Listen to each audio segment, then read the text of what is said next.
Welcome to Solicited Advice to Live Your Best Life. I'm your host, Kate Hess. You're in the right place if you're tired of feeling stressed, anxious, and overwhelmed, or if your critical inner voice is the loudest voice in your head. Join me each week for actionable, healthful, and healing habits based in mental and emotional hygiene practices to help you turn your self-criticism into self-love. And along the way, bring more freedom, serenity, resilience, and joy into your life. I'm a mental and emotional hygiene coach, and I'm thrilled to join you each week to answer your questions and help you live your best life. I'm starting this episode with a peek behind the scenes. The first several guided meditations and visualizations I recorded, I was trying so hard to sound like I thought a meditation should sound like, which resulted in those recordings sounding weird and really inauthentic. Even my mom couldn't listen to them. But fixing those recordings wasn't simply about sitting in front of the microphone and trying again. First, I needed to discover how to deliver them in a way that felt authentic to me, which is why I'm so excited to answer this week's question. Today's questioner asks, how do I find my authentic voice? Before we dive into the how, let's talk about what exactly your authentic voice is. When the words you use to communicate and the way you communicate them are in alignment with what feels good and right at your core, that's your authentic voice. What it isn't is saying things because you think they're what others want you to say, or saying things because they align with the person you think you should be. It's also not repeating something you heard someone else say simply because they're supposed to be the expert without first taking the time to make sure it feels true to you. It can be so easy to lose your authentic voice. It may start with feeling as though you can't or shouldn't say what you want to say. You might begin replacing what you want to say with what you think you should say, what the right thing is to say. And it doesn't take long before you forget what your authentic voice sounds like because you've been so busy trying to sound like what you think you should sound like. Kids often say the darndest things because they haven't taken on layers of shoulds yet and are speaking with their authentic voice. If you've said the word should in my presence in the past 5 or so years, you probably have an idea of the first step here. Finding your authentic voice starts with identifying all the beliefs and the stories that are muffling it. When you catch yourself saying the word should, it's usually a great sign you're trying to meet someone else's standard, but not your own.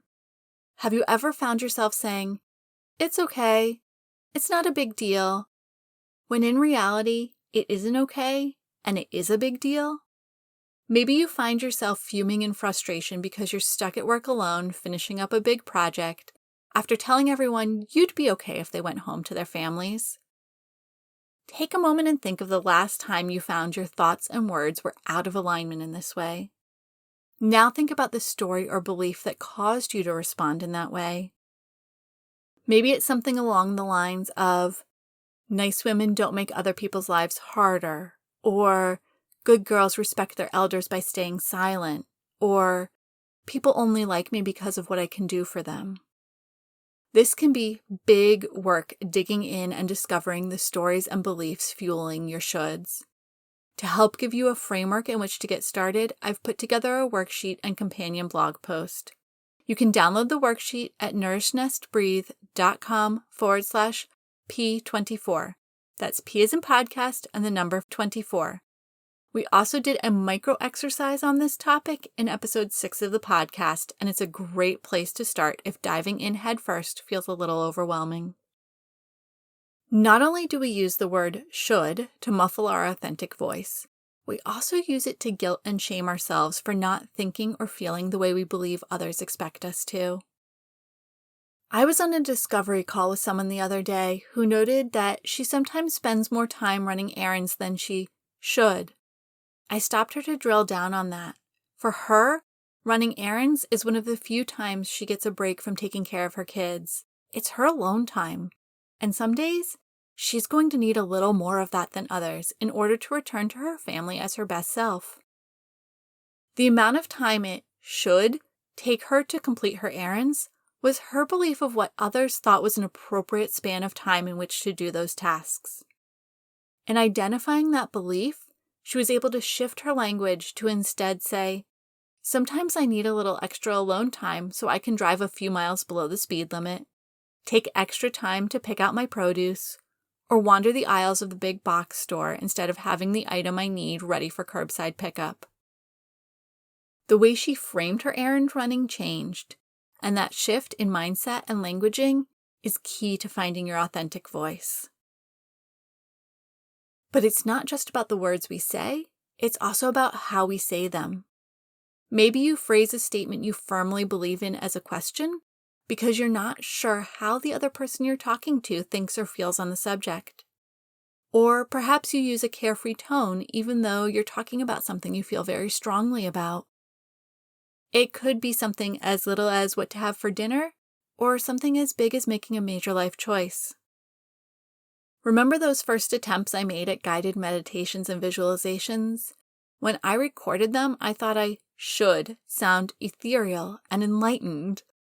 I'd been listening to guided meditations from a few people at the time who were really breathy, and I thought that was what a good meditation recording should sound like. So I attempted to recreate that cadence, tone, and airy quality. But whether you've been listening since the podcast launched or this is the first episode you've caught, I'm guessing you know that breathy and ethereal are not words most people would use to describe my speaking voice. As a result, you could hear the inauthenticity in my voice as I attempted to replicate the sound of someone I wasn't. In order to get to the point where I was recording in a way people who knew me would actually recognize my voice, I had to address a lot of stories and beliefs I had around being good enough. I had to excavate everything holding me in a place of feeling I didn't have something to offer unless it sounded like someone else. I'm still finding and releasing some of these stories, but I've come a long way. I'll be honest, if you were having a conversation with me in person, I'd sound a little different than I do on the podcast. I can be a lazy speaker, and I don't always enunciate. If we're having an actual conversation, you can pick up from visual cues, and you can always ask me to repeat myself. But I don't want you to have to rewind 10 seconds a dozen times to figure out what I'm saying on the podcast. But if you've been listening to the podcast and you heard my voice in the grocery store, you'd know it was me. So far, we've been talking all about the shoulds and stories that have muffled your authentic voice. But recognizing what isn't your authentic voice is only half of the puzzle. When you peel back the layers of stories, you need to make sense of what you find there in order to truly find your authentic voice. Don't worry, I've got another worksheet and blog post to help you with this part of the process too. You can download the worksheet at nourishnestbreathe.com/P24. That's P as in podcast and the number 24. Understanding your unique priorities and values is an important piece of finding your authentic voice. If you identify one of your priorities as spending quality time with your family every day, when someone asks you to take on an extra project at work that would require longer hours and missing dinner at home most nights, you can easily see that saying no to that project would be using your authentic voice, while saying yes wouldn't. When you identify what's truly important to you, it gives you a foundation for your authentic voice to arise from. And it helps you filter out what you don't actually believe. Sometimes it's only when we identify what we do believe that we're able to release additional stories as we discover they aren't actually in alignment with how we authentically think and feel. You've probably been covering yourself in shoulds for years, maybe even decades. Give yourself some grace to recognize that you probably don't have all of your unique priorities and values at the tip of your tongue. That's why I've put together a worksheet with a number of questions to help you begin to identify what's truly important to you. Again, you can get that worksheet at nourishnestbreathe.com/P24. Here are a few key things to think about as you work through this process with or without the worksheet. If you just wrote, "I am loving," that could mean a lot of things. It could mean having 13 kids. Or it could mean volunteering at your local animal shelter a few times a week. Or so many other ways you could express a loving nature. So get specific. Maybe you identify that you share your love with your family by cooking dinner for them every night and having a sit-down meal together without screens. Instead of, I enjoy learning, you might identify making time to take a community college class each semester just for fun as one of your unique priorities. Just make sure that each part of the statement makes you feel like, yes, that's something I really want to do and a statement I can stand behind. It's also important to remember that your unique priorities and values will change over time. If you're a parent, your priorities when your kids are little are likely going to be very different than when your kids go to college. Similarly, your priorities when you're single may be different than when you're in a long-term relationship. They're also likely to change as you learn and grow. Allow yourself the grace to adjust your unique priorities and values as you move through all the seasons of life. While the core sentiment probably won't change, the specific sentences likely will. For example, while the statement about cooking dinner every night for your family might make sense when your kids are living at home, when they go off to college, you might find yourself sharing your love in a different way. We're at the final stage in finding your authentic voice. You've identified your unique priorities and values, and you've identified all the stories you've been muffling that voice with. Now, it's time to release those stories and begin speaking with your authentic voice from a place of alignment with your unique priorities and values. But I know it isn't as simple as that sentence makes it seem. Simply finding your authentic voice doesn't necessarily guarantee you feel safe or comfortable using it. And while identifying outdated stories is a great first step in releasing them, simply naming them doesn't actually release all the reasons you believe them in the first place. So I've put together another full podcast episode covering tools, techniques, and mindset shifts to help you begin to comfortably speak with your authentic voice. Make sure you're subscribed wherever you receive podcasts so you don't miss it when it's released next Tuesday. Thank you so much for joining me today for this episode.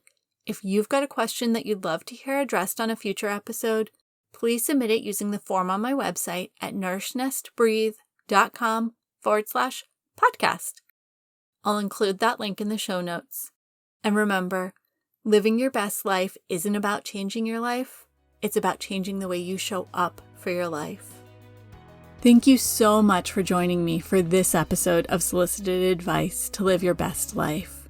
If you enjoyed this episode, please take a moment to leave a rating and review wherever you subscribe to your podcasts. Your rating and review makes it possible for other people just like you to discover this podcast. And don't forget to check out all of my free resources at nourishnesttbreathe.com/resources. I'm sending you a great big hug. You've got this.